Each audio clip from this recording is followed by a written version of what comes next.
NEET paper leak मामले को लेकर देश की राजनीति में घमासान थमने का नाम नहीं ले रहा है।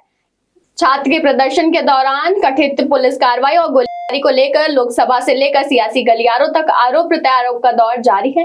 नेता प्रतिपक्ष राहुल गांधी के बयान के बाद अब समाजवादी पार्टी के वरिष्ठ नेता और पूर्व सांसद डॉक्टर एसटी हसन ने भी बड़ा बयान दिया है। उन्होंने कहा है कि पूरे देश को विवादी बाबरी मस्जिद जोड़ते हुए बीजेपी पर सवाल खड़े करती हैं। आइए समझते हैं क्या है पूरा मामला। नमस्कार, मैं हूं अनुष्का तिवारी और आप देख रहे हैं जन एक्सप्रेस।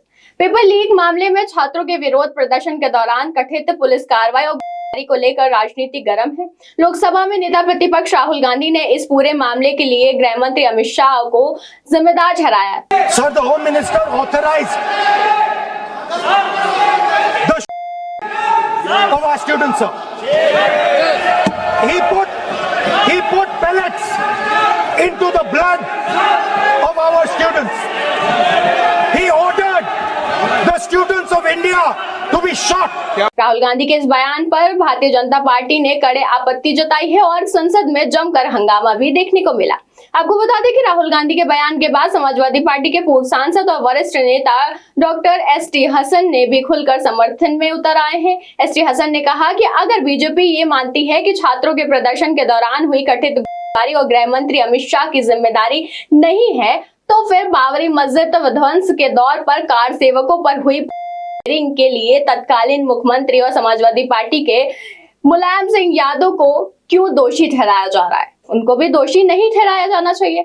एसटी हसन ने दावा किया कि नीट परीक्षा में गड़बड़ियों की शिकायतें लंबे समय से सामने आ रही थी, लेकिन अब ये मामला बड़े स्तर पर उजागर हुआ है। उन्होंने आरोप लगाया कि छात्रों के प्रदर्शन के दौरान पुलिस ने लाठीचार्ज किया और बिहार में कथित तौर पर इस्तेमाल करने का भी कहा है। पूर्व सांसद ने कहा कि या किसी भी का इस्तेमाल बिना उच्च स्तर की मंजूरी या संभव नहीं है। उनके मुताबिक गृह मंत्री के अधीन सुरक्षा एजेंसियां और पुलिस काम करती है, इसलिए इस पूरे मामले की निष्पक्ष जांच होनी चाहिए और यदि किसी स्तर पर लापरवाही या जिम्मेदारी तय होती है तो दोषियों के खिलाफ कार्रवाई होनी चाहिए। एसटी हसन ने कहा कि जब बाबरी मस्जिद प्रकरण में हुई पुलिस के लिए वर्षों तक मुलायम सिंह यादव को जिम्मेदार ठहराया जा रहा है, तो फिर उस तर्क के आधार पर मौजूदा मामले में समान मानदंड अपनाए जाने चाहिए। उन्होंने कहा कि अगर बीजेपी अमित शाह को दोषी नहीं मानती है तो मुलायम सिंह यादव पर लगाए गए आरोप भी पुनर्विचार करना चाहिए। हालांकि भारतीय जनता पार्टी ने राहुल गांधी के आरोपों पर पूरी तरह से खारिज करते हुए राजनीति के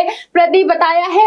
बीजेपी का कहना है कि कानून व्यवस्था बनाए रखने के लिए जो भी कार्रवाई की गई है वे प्रशासनिक प्रक्रिया के तहत और गृह मंत्री को सीधे तौर पर जिम्मेदार ठहराना पूरी तरह से गलत है। नीट पेपर लीक का मुद्दा अब सिर्फ परीक्षा की पारदर्शिता तक सीमित नहीं रह गया है, बल्कि ये संसद से सड़क तक की सियासी टकराव का बड़ा केंद्र बन चुका है। एक और विपक्ष सरकार पर छात्रों के साथ शक्ति बरतने का आरोप लगा रही है, तो दूसरी ओर सत्ता पक्ष इन आरोपों को निराधार बता रहा है। ऐसे में जब सबकी नजरें अब इस पर टिकी हैं कि क्या जांच में सामने आता है और इस राजनीति जंग का अगला पड़ाव क्या हो। फिलहाल इस पर आपकी क्या राय, हमें कमेंट बॉक्स में जरूर बताइएगा। इस खबर में बस इतना ही। इसी तमाम खबरों के लिए देखते रहिए जन एक्सप्रेस।